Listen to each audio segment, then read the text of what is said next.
It's so crazy to think that a guy who started mowing lawns and delivering newspapers at 12 years old, barely earned an associate's degree, became a millionaire, and will retire at 55. Man, it makes me tear up because the American dream is still alive. Dude, oh my goodness. That, that makes me tear up because America is such a great country. The people are great. No different than the Russian people, no different than Ukrainian people. It's always the governments, always, who want men to go fight for them to die. My man here, we'll call him Mike. We'll just say his name is Mike.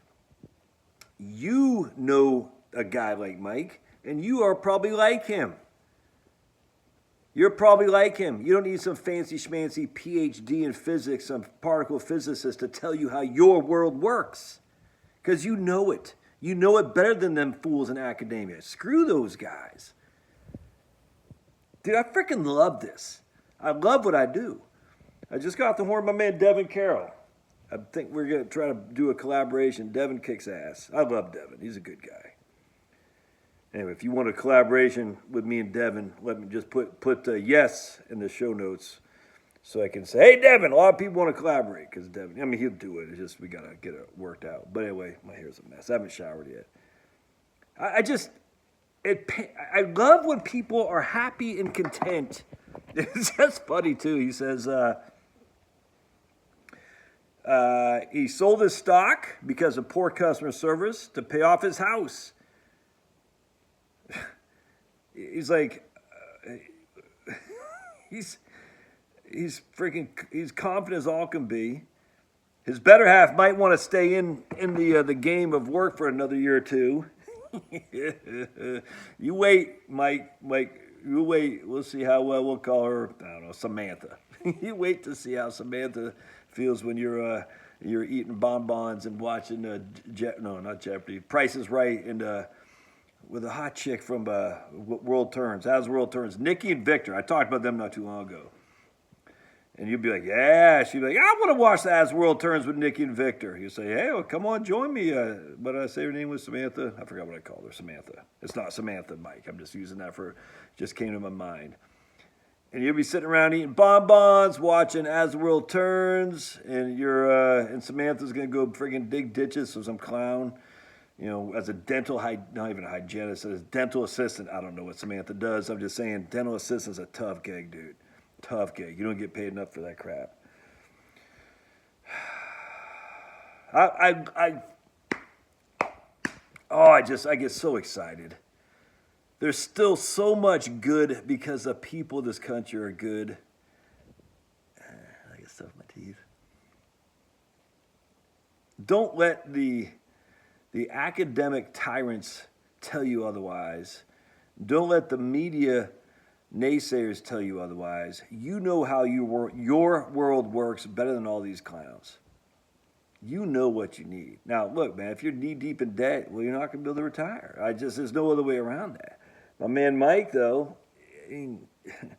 like the vast majority of us, he's a couple years older than me, not much, but we start off working. You know what I'm saying? Now, let me put it to a side note. Many of you guys, the millennials, they didn't work like me. Yeah, because they didn't have to. They didn't have to. You see what I'm saying? Now, did you spoil them? Maybe. Do I spoil my kids? Maybe. So far, though, two of my kids are crushing. The two who are out of the house and in college or getting a full-time gig, they're crushing.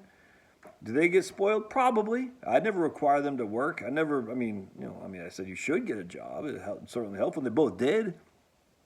But I never said, get a job like my dad. Get a job. 5 years old, get a job. Nothing like that. And they never had a want for money to buy their stuff that I wanted. Like when I was a kid, I had to work because I wanted money to be able to buy baseball cards, whatever. My parents, my mom, I didn't have any of that. Still had 3 hots and a cot.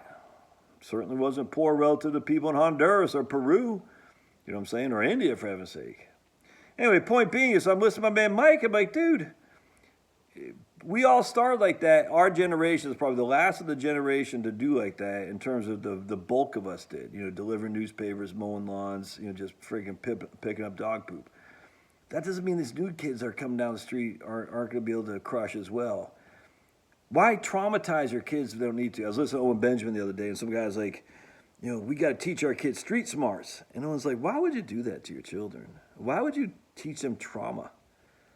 You don't need to be taught street smarts. They need to be taught common sense. Don't go into South Fulton County in the middle of the night drunk as a skunk. You know what I'm saying? Don't do that. But don't teach them street smarts. No, you don't want to expose your children to the clown world that it is. You want to protect them from that. Now, you want to tell them what to avoid, but let's not be silly here. But, let's be like saying to the Amish, you got to expose your kids to friggin' fentanyl trade. Why? Because so they know not to do fentanyl? Okay, I'm going to tell them don't do fentanyl. There's a black guy had a video the other day, which I share with my kids. I don't know if it's true, but his thing was, my dog ate all my dope. And his dog was like walking around like, oh, it was actually funny. I don't know if it's true, it was funny. I showed my kids, I said, don't smoke dope. I shared my stories of my own escapades. I shared stories of my mom's escapades of doing illicit things. And I said, there's no benefit that comes from this. You don't need to learn your own lesson. Let me be the lesson for you. And alcohol addiction and things. I said, so you don't need to be street smart in that regard. You just need to be told, hey, there's some bad things out there, bad characters. Avoid them, and you'll be fine. Anyway, I love it, man. There's so much to be the fruit of our labor, obviously given to by the Lord above. It's not ours. We're just the servants. We're the stewards of God's wealth, as Randy Alcorn in The Treasure Principle. Best book you'll ever read. Very short book, The Treasure Principle by Randy Alcorn. God doesn't need our money because, he's God. He just wants to see how we manage it. Seems like could be the Bible, the parable of the talents. Is that from the Bible or is that from the Washington Post or a physicist textbook? Anyway, crush it, Mike. God bless. You can do the same. Just get that debt paid off. I'm doing myself. I'm working. I paid $50,000 down on my principal last year. Try and do it again this year. Try and do it again next year. If I can pay another $50,000 every year, this sucker will be paid off in 5 years. If I can put $50,000 of principal down every single year, this sucker will be paid off in 5 years. That's my goal. After that, it's just all gravy, man. No debt. I'm telling you, you can travel light. All right, see you.